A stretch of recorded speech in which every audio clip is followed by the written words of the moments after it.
Bismillahirrahmanirrahim. Assalamualaikum warahmatullahi wabarakatuh. Waalaikumsalam warahmatullahi wabarakatuh. Waalaikumsalam warahmatullahi wabarakatuh. Di sini saya akan mempresentasikan review jurnal, di mana jurnal ini berjudul Aplikasi Artificial Neural Network (ANN) untuk memprediksi masa studi mahasiswa program studi Teknik Informatika Universitas Muhammad Gresik, yang ditulis oleh Henny Dwi Bakti.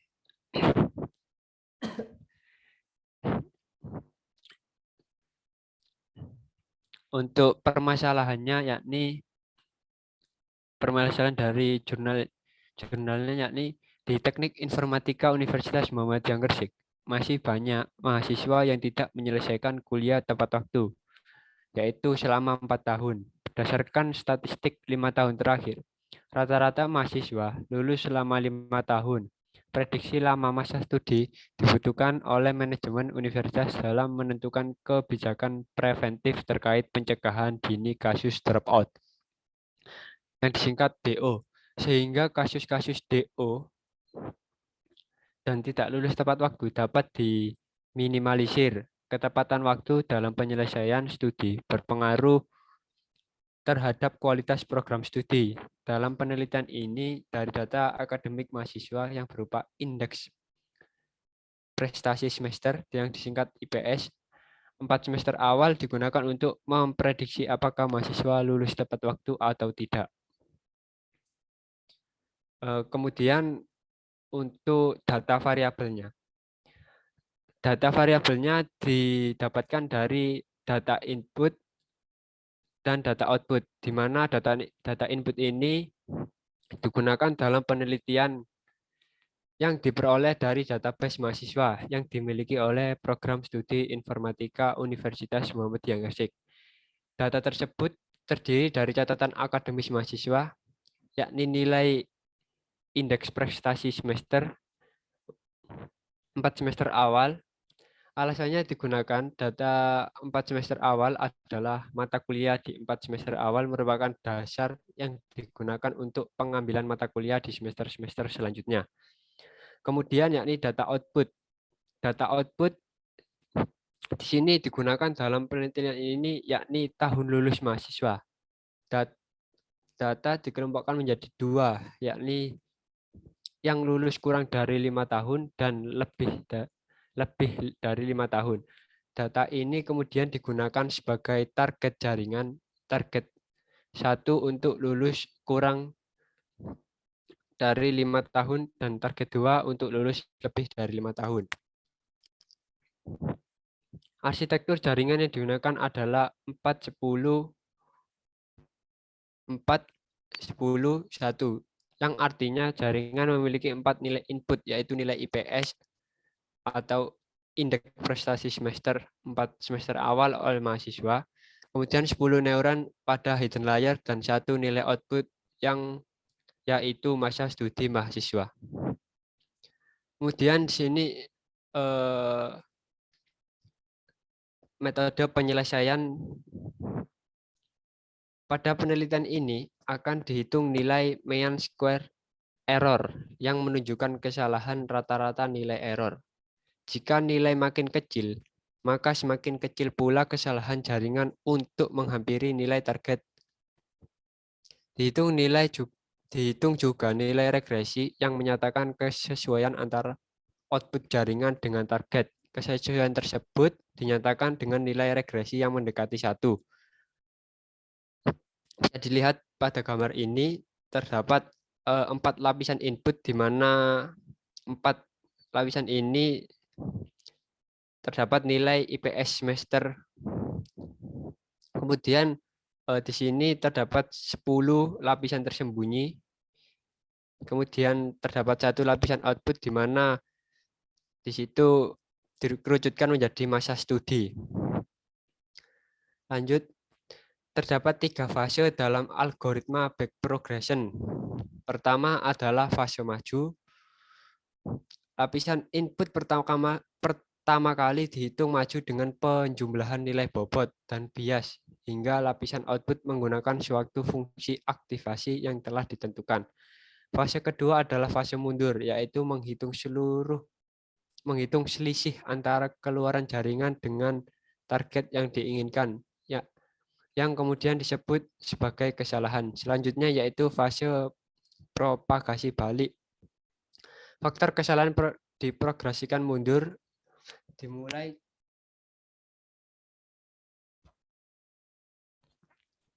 dari garis yang berhubungan langsung dengan unit-unit di lapisan keluaran. Fase terakhir adalah modifikasi bobot untuk menurunkan kesalahan yang terjadi. Pada gambar ini dijelaskan tentang struktural algoritma propagasi balik. Kemudian, pada penelitian ini digunakan algoritma back progression dengan fungsi aktivasi sigmoid biner. Fungsi sigmoid biner bernilai antara 0 hingga 1, sehingga data penelitian perlu dinormalisasi. Total data yang digunakan adalah 62 data, 39 data digunakan sebagai data latih, dan 23 data digunakan sebagai data uji. Pada pelatihan jaringan yang digunakan stopping kriteria berupa target error 0,001 dan maksimum iterasi 1000. Jika stopping kriteria tidak tercapai, maka program akan berhenti di iterasi maksimum. Laju pembelajaran yang digunakan adalah 0,1. Bisa dilihat di sini terdapat sebuah gambar di mana penelitian arsitektur jaringan. Kemudian gambar 5 di situ menghitung nilai MSE. Dari perhitungan nilai MSE yang menunjukkan nilai error rata-rata, nilai MSE pada pelatihan adalah sebesar 0,016175 dicapai pada epoch ke-9979 yang ditunjukkan pada gambar 5 yang ini. Lanjut, nilai koefisien korelasi pada pelatihan adalah 0,94353 yang digambarkan pada gambar 6. Kemudian grafik perbandingan antara keluaran jaringan dengan target prediksi kelulusan mahasiswa terlihat pada gambar 7. Terlihat bahwa antara keluaran jaringan dengan target memiliki kesesuaian meskipun ada beberapa yang selisihnya jauh. Pada proses selanjutnya, yakni pengujian jaringan. Pengujian jaringan dilakukan untuk mengikuti apakah jaringan yang telah dibuat sudah sesuai atau belum. Hasil pengujian didapatkan nilai MSE dan koefisien relasi. Nilai MSE sebesar 0,12188. Nilai koefisien regresi pada pelatihan adalah 0,56071. Kemudian nilai koefisien korelasi dan nilai MSE yang dihasilkan pada proses pengujian menunjukkan bahwa artificial neural network dengan algoritma back progression cukup baik untuk memprediksi masa studi mahasiswa. Kedua nilai tersebut dapat ditingkatkan performanya dengan cara menambahkan jumlah data latih. Kemudian yakni hasil dari penelitian yang dilakukan oleh penulis jurnal ini. Prediksi masa studi mahasiswa, Teknik Informatika Universitas Muhammad yang Gresik dapat dilakukan menggunakan ANN. Hasil prediksi tersebut menunjukkan bahwa nilai MSE yang rendah yaitu 0,016175 untuk pelatihan dan 0,12188 untuk pengujian. Dari nilai MSE yang relatif kecil ini terlihat bahwa faktor kesalahan juga kecil. Nilai koefisien relasi yang mendekati 1 juga menunjukkan bahwa terdapat kesesuaian antara target jaringan dan output. Sekian yang dapat saya sampaikan. Bila mana ada teman-teman yang ingin dipertanyakan mengenai jurnal yang saya presentasikan atau saya review, silakan.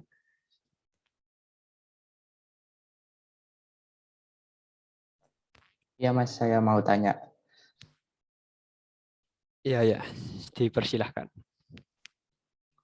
Mungkin bisa dijelaskan ulang mengenai fase yang terdapat pada algoritma backpropagation itu. Bagaimana, Mas? Mungkin bisa dijelaskan. Baik-baik.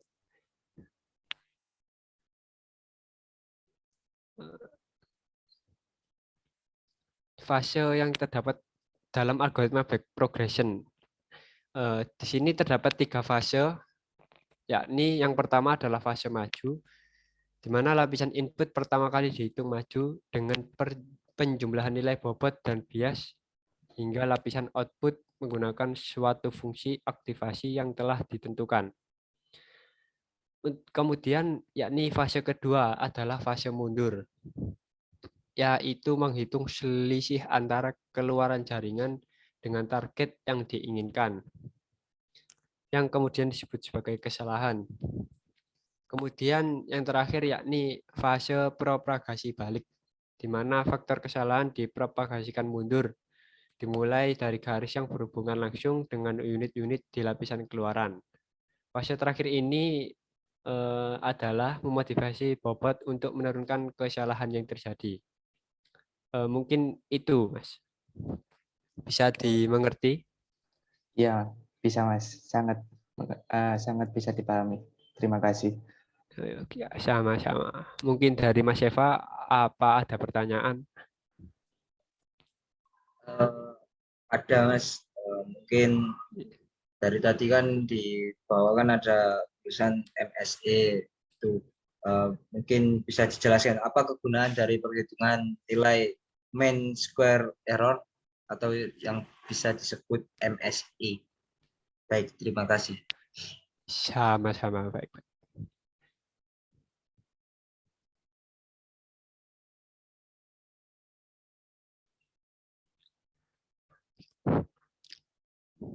Fungsi dari perhitungan MSE ya, Mas ya?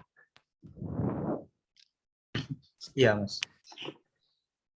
Nah, di sini dijelaskan fungsi dari perhitungan nilai MSE di sini untuk menunjukkan sebuah kesalahan rata-rata nilai error, yang artinya jika nilainya makin kecil, maka semakin kecil pula kesalahan jaringan untuk menghampiri nilai target. Dihitung juga nilai regresi yang menyatakan kesesuaian antara output jaringan dengan target. Mungkin itu, Mas, yang dapat saya jelaskan. Oke, cukup sih. Sudah ya, mungkin saya tutup. Sekian presentasi dari saya, kurang lebihnya saya mohon maaf. Assalamualaikum warahmatullahi wabarakatuh. Waalaikumsalam. Waalaikumsalam warahmatullahi wabarakatuh. Mungkin bisa dilanjut untuk presenter selanjutnya.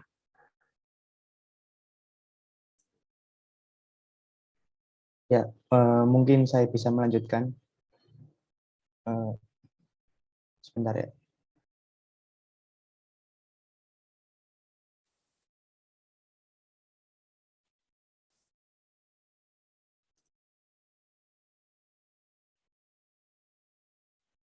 Apakah sudah kelihatan?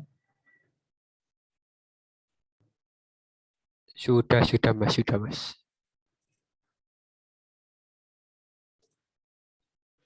Baik, saya mulai. Bismillahirrahmanirrahim. Assalamualaikum warahmatullahi wabarakatuh. Waalaikumsalam warahmatullahi wabarakatuh. Waalaikumsalam.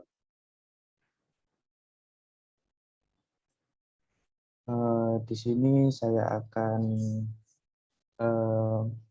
menjelaskan hasil review jurnal yang sudah saya review, yaitu berjudul Implementasi Algoritma Genetika pada Perancangan Aplikasi Android untuk Memprediksi Buta Warna.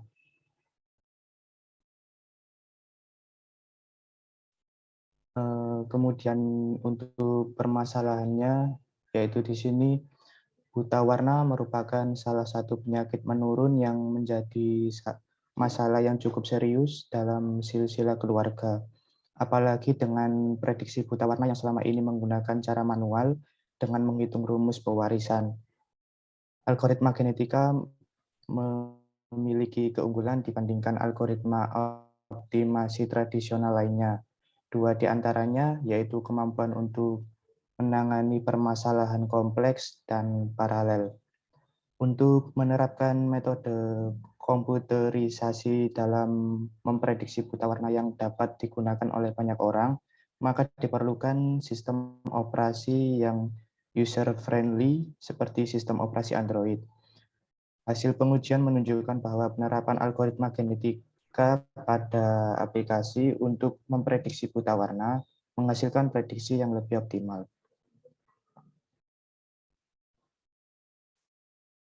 Selanjutnya yaitu metode penelitian.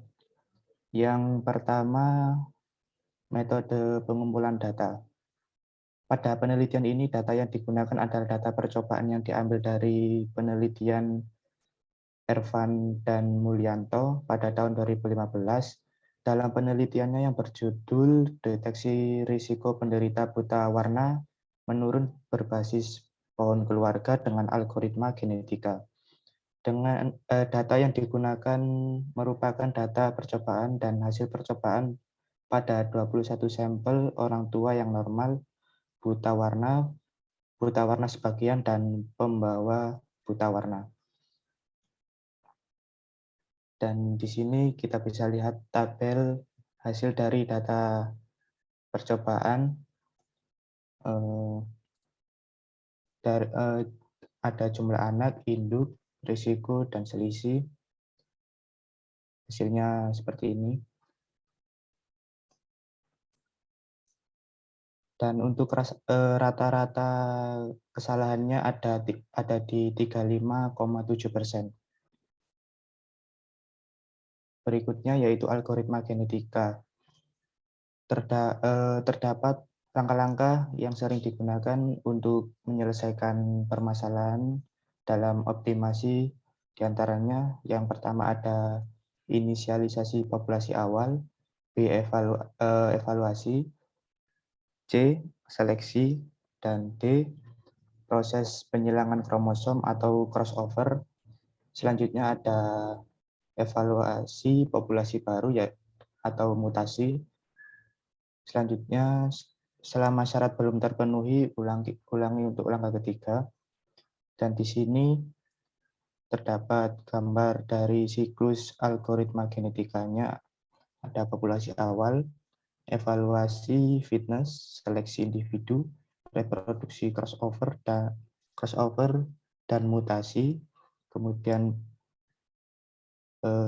ke populasi awal. Selanjutnya ada metode pengembang aplikasi. Yang pertama perencanaan, yang kedua analisis, ketiga perancangan, yang keempat implementasi, dan evaluasi.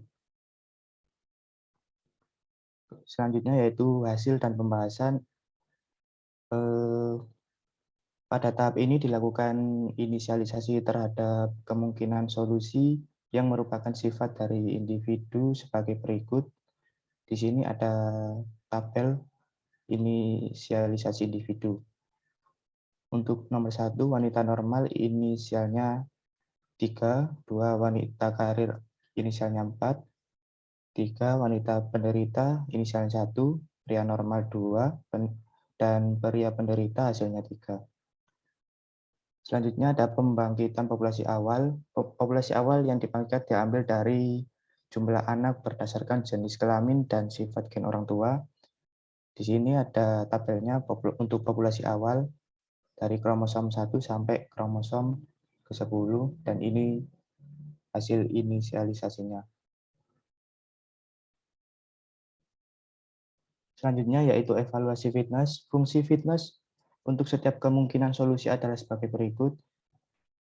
FA sama dengan min 1267 ditambah 0,384 kali P plus 0,193 kali L plus 0,285 kali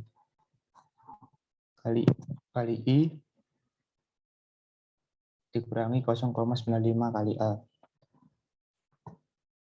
Untuk FB 3622 dikurangi 0,13 kali P ditambah 0,547 kali L ditambah 0,459 kali I plus 0,684 kali A. Nilai yang diperoleh dari evaluasi fitness pada setiap kromosom individu kemudian dibulatkan. Selanjutnya ada untuk tabel nilai fitnessnya hasilnya seperti ini dari kromosom 1 sampai kromosom 10, ada jumlah anak, orang tua, dan hasil nilai fitnessnya. Kemudian ke seleksi individu. Pada tahap ini individu dengan nilai fitness terbaik akan diambil untuk jadikan sebagai induk yaitu kromosom 5 sama dengan 2142 dan kromosom 10 sama dengan 3312. Kemudian crossover pada tahap ini terjadi persilangan antar kromosom 5 dengan kromosom 10. Bisa dilihat di sini untuk tabel pertama dan tabel kedua terjadi persilangan. Kemudian untuk populasi terbentuk, setelah terjadi crossover, maka populasi terbentuk adalah sebagai berikut. Ini adalah tampilan tabel populasi baru. Dan untuk kromosomnya di sini 1 sampai 10.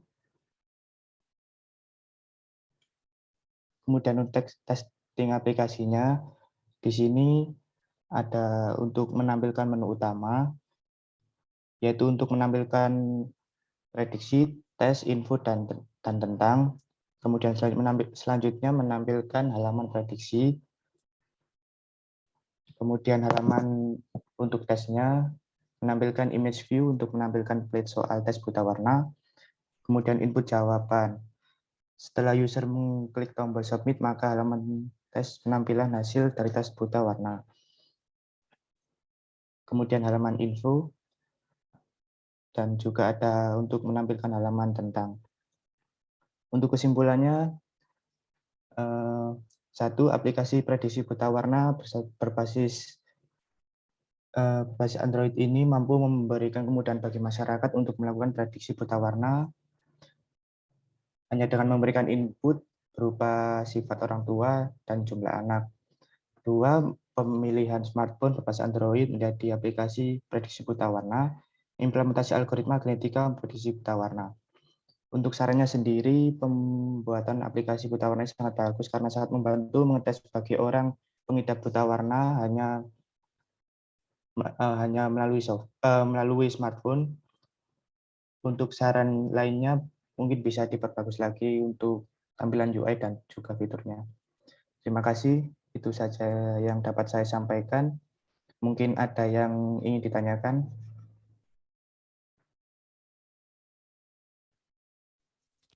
Ya Mas, saya mau bertanya. Mungkin bisa dilihatkan lagi untuk PPT-nya. Oh iya, Mas.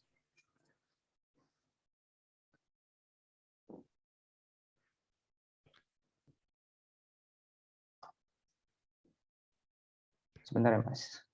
Iya, ya.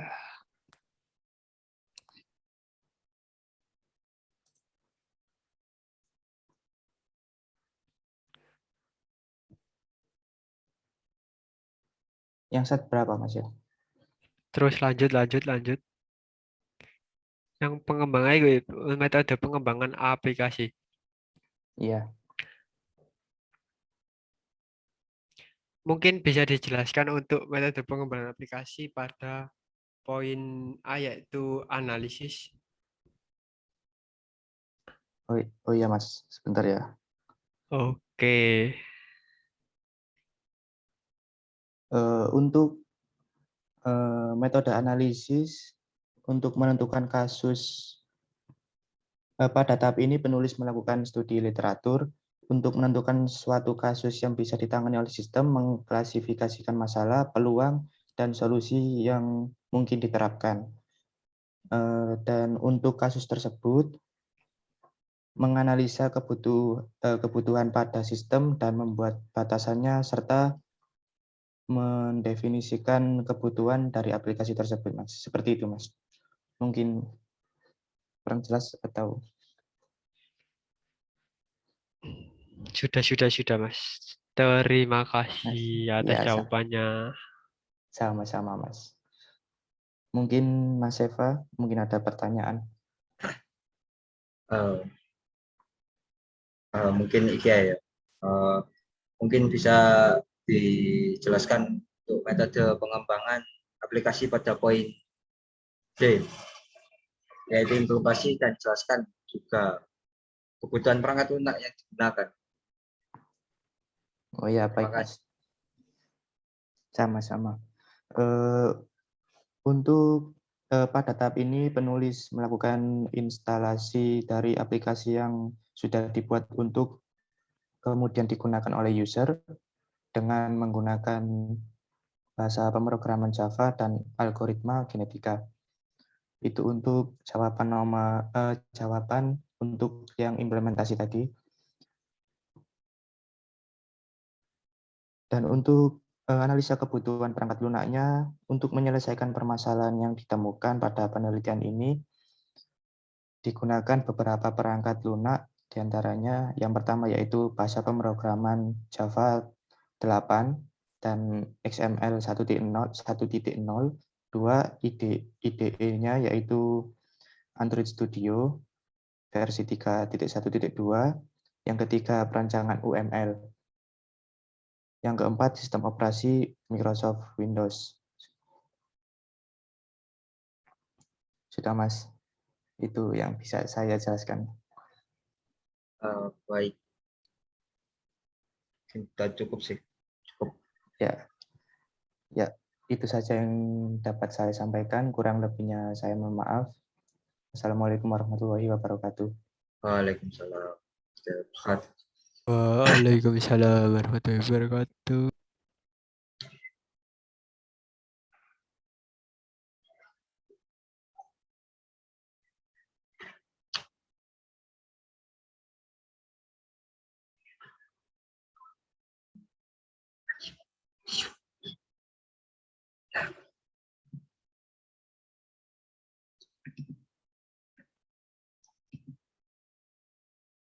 Mungkin apa sudah terlihat dari jurnal saya? Sudah, Sudah, Mas. Mas. Oke. Assalamualaikum warahmatullahi wabarakatuh.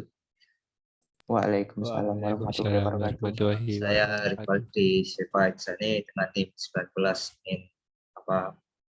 ingin mempresentasikan review jurnal saya dengan judul implementasi logika fuzzy dalam optimasi jumlah produksi barang menggunakan metode Tsukamoto.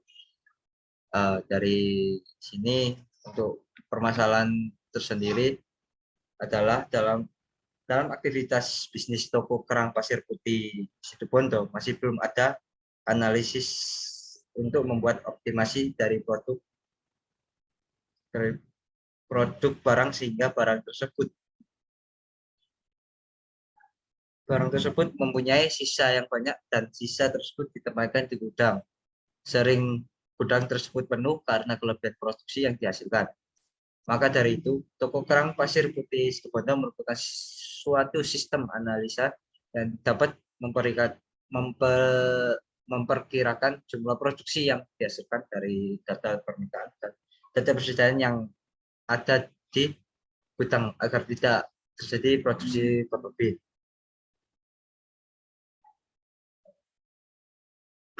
Oleh karena itu, analisa ini dibuat untuk mencegah terjadinya produksi yang berlebihan. Hal tersebut akan menjadi efisien dan dapat mengurangi biaya produksi dari toko tersebut. Terus dari sini untuk data dan variabel yang akan diambil yaitu analisa dengan menggunakan metode Tsukamoto menghasilkan jumlah produksi yang harus diproduksi yaitu sekitar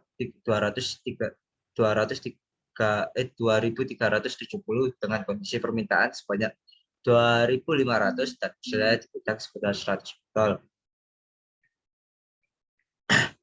Dan untuk masalah ini, toko saat ini sedang menerapkan kriteria sebagai dan persentase digunakan hanya 100 botol. Untuk variabel tersendiri, yaitu ada 3 variabel yang akan dimodelkan, yaitu variabel permintaan, terbagi menjadi 2 himpunan fase, yaitu naik dan turun, berdasarkan dari data permintaan terbesar 4.000 buah dan terkecil yaitu 500 buah, maka fungsi keanggotaan dirumuskan sebagai berikut. Yang bisa dilihat dari gambar. Dan untuk variabel persediaan terbagi menjadi 2 himpunan fase, yaitu banyak dan sedikit berdasarkan dari data persediaan tersebut. Terbesar 300 buah dan terkecil 75 buah. Maka fungsi keanggotaan dirumuskan sebagai berikut. Mungkin bisa dilihat dari gambar. Dan untuk variabel produksi terbagi menjadi 2 himpunan fase, yaitu bertambah dan berkurang berdasarkan dari data produksi terbesar, yaitu 4.500 buah dan terkecil 1.000 buah. Maka fungsi keanggotaan dirumuskan sebagai berikut. Mungkin bisa dilihat dari gambar. Dan untuk penyelesaiannya,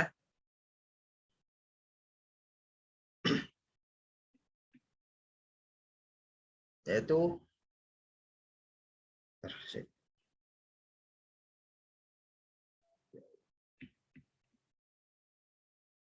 seperti rules atau aturan pada rumus Z. Rules 1, jika permintaan turun dan persediaan banyak, maka produksi barang berkurang. Dengan rumus seperti gambar bawah. Dan substitusi ke rumus himpunan produksi berkurang. Dan untuk rules kedua, jika permintaan turun dan persediaan sedikit, maka produksi berkurang. Dengan rumus yang ada di bawah. Dan substitusi ke rumus himpunan produksi berkurang. Dengan rumus yang dan rules 3, jika permintaan naik dan persediaan banyak, maka produksi barang bertambah. Dan untuk substitusi ke rumus himpunan produksi bertambah, yaitu seperti ini. Dan untuk rules 4, jika permintaan naik dan persediaan sedikit, maka produksi barang bertambah. Dan untuk substitusi ke rumus himpunan produksi bertambah, yaitu seperti ini.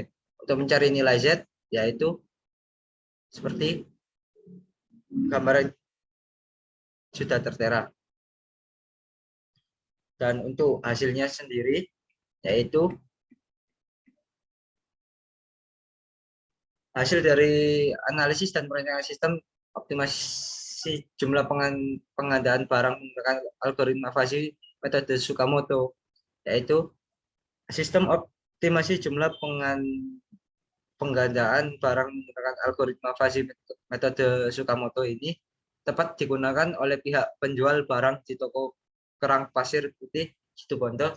Dapat dilihat data permintaan dan persediaan untuk mengetahui data produksi optimum yang harus dihasilkan, dan kondisi optimum diperoleh untuk produksi barang menggunakan metode Tsukamoto mencapai 2.981 buah per hari. Mungkin itu ya saja yang bisa saya sampaikan. Mungkin ada pertanyaan atau sanggahan. Silahkan. Saya mau bertanya, Mas. Bisa ditarik ke atas, bisa ditunjukkan untuk pengelompokan data?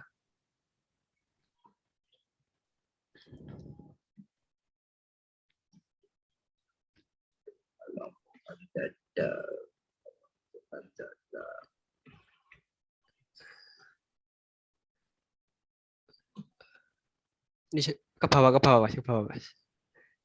Yang berwarna ungu. Nah, saya mau bertanya, Mas. Mungkin bagaimana atau bisa dijelaskan langkah-langkah yang digunakan dalam pengumpulan data pada penelitian yang digunakan oleh si penulis pada jurnal yang sampean review. Mungkin begitu, Mas. Baik. Langsung saya jawab. Mungkin langkah-langkah yang dapat atau yang digunakan untuk mengumpulkan data pada penelitian, yaitu dimulai dengan mengidentifikasi dan analisa kebutuhan data dan mendeskripsikan sistem yang akan dikembangkan, mengelola data, serta melakukan uji coba berhubungan sistem yang dibangun. Mungkin itu sih bisa saya jelaskan. Baik, Mas. Terima kasih.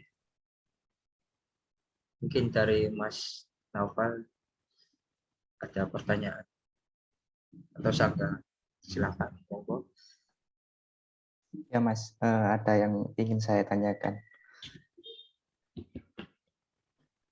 Yang ingin saya tanyakan ini untuk variabel variabel yang digunakan itu apa saja Mas yang ada di penelitian ini Mas? Variabel yang digunakan maksudnya. Variabel yang digunakan. Ya. Mungkin saya jawab sekarang. Variabel yang Ya, Mas. digunakan optimasi jumlah produksi barang dilakukan dengan menggunakan 3 variabel, yaitu permintaan, persediaan, dan produksi. Variabel penjualan terdiri dari 2 himpunan fasi, yaitu turun dan naik. Variabel persediaan terdiri dari 2 himpunan juga, yaitu sedikit dan banyak, dan sedangkan variabel penggandaan terdiri dari 2 himpunan fasi, yaitu berkurang dan bertambah. Dengan mengkombinasikan semua himpunan fasi tersebut, diperoleh 4 aturan fasi yang selanjutnya digunakan dalam setiap inferensi. Pada tahap inferensi, dicari nilai keanggotaan, anteseden, dan nilai optimasi perkiraan penggandaan dari setiap aturan. Optimasi penggandaan barang dicari dengan metode diversifikasi rata-rata terpusat. Mungkin itu saja sih yang bisa saya sampaikan. Baik Mas, sudah jelas. Terima kasih. Oke. Mungkin saya tutup presentasi dari saya. Mungkin ada salah kata atau salah ucap yang saya sampaikan. Saya mohon maaf. Wassalamualaikum warahmatullahi wabarakatuh. Dan untuk Waalaikumsalam. presentasi dari 3 mahasiswa atau 1 kelompok ini, saya juga akan menutupnya. Mungkin itu saja dari kita. Wassalamualaikum warahmatullahi wabarakatuh. Waalaikumsalam warahmatullahi wabarakatuh. Waalaikumsalam warahmatullahi wabarakatuh.